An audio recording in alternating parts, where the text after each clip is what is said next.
প্রিয় দর্শক, আজকে আপনাদের জানাবো পুরাতন দলিল থেকে যদি আপনি জমি কেনেন তাহলে ঝুঁকি আছে কিনা। পুরাতন দলিল থেকে বা ওল্ড ডিড থেকে জমি কিনলে ঝুঁকি থাকে বা থাকতে পারে। তবে সবসময় ঝুঁকিপূর্ণ এটা না। সঠিক যাচাই করলে নিরাপদে আ কেনা যায়। সেগুলো কি, কি? সহজভাবে আমি আস্তে, আস্তে আপনাদেরকে বুঝিয়ে বলছি। তো আপনারা যদি ভিডিওটি আ দেখে কিছু শিখতে চান তাহলে অবশ্যই শেষ পর্যন্ত ভিডিওটি সম্পূর্ণ দেখবেন ও ভিডিওটি ভালো লাগলে বেশি, বেশি শেয়ার করে অন্যকে দেখার সুযোগ করে দিবেন। তো বেশি কথা না বাড়িয়ে মূল পয়েন্টে চলে যাই। আসলে কি, কি ঝুঁকি থাকতে পারে? সেটা অনেকেরই প্রশ্ন। হ্যাঁ, ১ নাম্বার যে ঝুঁকিটা থাকতে পারে সেটা হচ্ছে মালিকানা আপডেট না থাকা।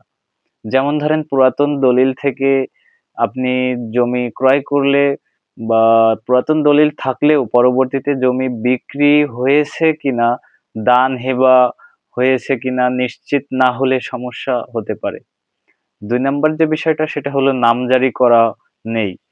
দলিল আছে কিন্তু নামজারি বা খতিয়ান আপডেট নেই। এমন অবস্থা যদি আ হয়ে থাকে তো অবশ্যই সরকারি রেকর্ডে অন্যের নাম আ থাকতে পারে। সেক্ষেত্রে সমস্যা হবে আপনার। ৩ নাম্বার যে বিষয়টা ওয়ারিশের সমস্যা। মূল মালিক মারা গেলে সব ওয়ারিশের সম্মতি ছাড়া জমি ক্রয় করলে বা বিক্রি করলে ভবিষ্যতে মামলা হতে পারে। ৪ নাম্বার যে বিষয়টা দখল অন্যের হাতে। আসলে কাগজ বা দলিল সবকিছু ঠিকঠাক আছে। আপনার আপনার নামে আছে কিন্তু আ জমি আ দখল অন্যের কাছে থাকলে আ অ অ অবশ্যই ঝামেলা হতে পারে। তো আশা করি সবাইকে বোঝাতে পারছি। ধন্যবাদ।